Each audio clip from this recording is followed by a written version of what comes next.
दादांचं पार्थिव अंत्यदर्शनासाठी ठेवलेलं असताना विलिनीकरणाच्या चर्चेची घाई का झाली असा सवाल सुनील तटकरेंनी केला। सुनेत्रा पवारांच्या शपथविधीवर इतरांनी भाष्य करण्याची गरज नाही असं तटकरे म्हणाले। राष्ट्रवादी विलिनीकरणाबद्दल रोहित पवारांची पत्रकार परिषदही पुढे ढकलण्यात आली आहे। ते पुरावे किंवा विलिनीकरणाची चर्चा दादांचं शव अंत्यदर्शनासाठी विद्याप्रतिष्ठानमध्ये ठेवलेलं असताना विलिनीकरणाची चर्चेची सुरुवात का कोणाला का घाई झाली त्या प्रश्नाचं सुद्धा उत्तर अजून काही मिळालेलं नाही। आता यापेक्षा या विषयावरती मला अधिक काय बोलायचं नाही। उद्या जर काय पत्रकार परिषद झाली, विलिनीकरणाचा काय विषय असेल, त्याच्याशी राष्ट्रवादी काँग्रेस पक्ष म्हणून आमचा काय त्याच्याशी संबंध असेल तर जरूर त्या बाबतीमध्ये मी बोलेन।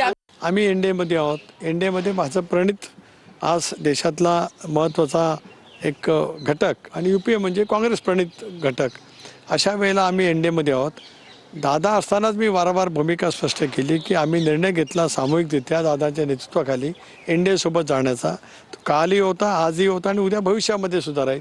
त्याच्यामुळे एनडीएमध्ये येण्याच्या बाबतीतली सुद्धा स्पष्टता कुणीतरी करणं अत्यंत आवश्यक आहे। कारणासंदर्भात काही प्राथमिक चर्चा अजितदादांची झाली होती का? सुप्रियाताई, अजित पवार आणि तुमची तिघांची बैठक झाली, अशी काही बैठक या विषयावरती झाली होती का? आता उद्या त्याचे व्हिडिओ, त्याचे ऑडिओ किंवा त्याचं काय माहिती असेल ती उद्या येऊ द्या, मग मला बोलता येईल। आज मला त्या विषयावरती नाही, मी हे बघा, मी माझ्या आयुष्यात कधी उत्तर टाळलं नाही। ऐका, पण मला माझं उत्तर केव्हा द्यायचं त्याचा माझा अधिकार आहे।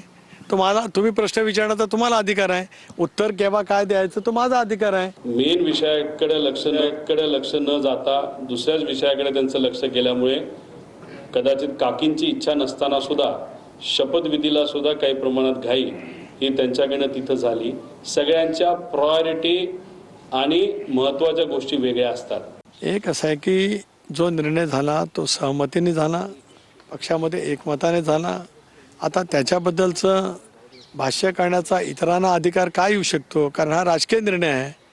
राजकीय निर्णय घेण्याचा राजकीय पक्षाचा अधिकार आहे आणि आमचा राजकीय पक्ष भारतीय निवडणूक आयोगाने आणि सर्वोच्च न्यायालयाने दादाच्या नेतृत्वाखाली योग्य म्हणजे तो आहे मान्यता प्राप्त असा निर्णय दिलेला आहे। त्याच्यामुळे आमच्या पक्षाचा निर्णय घेण्याचा सर्वस्वी अधिकार आम्हालाच आहे।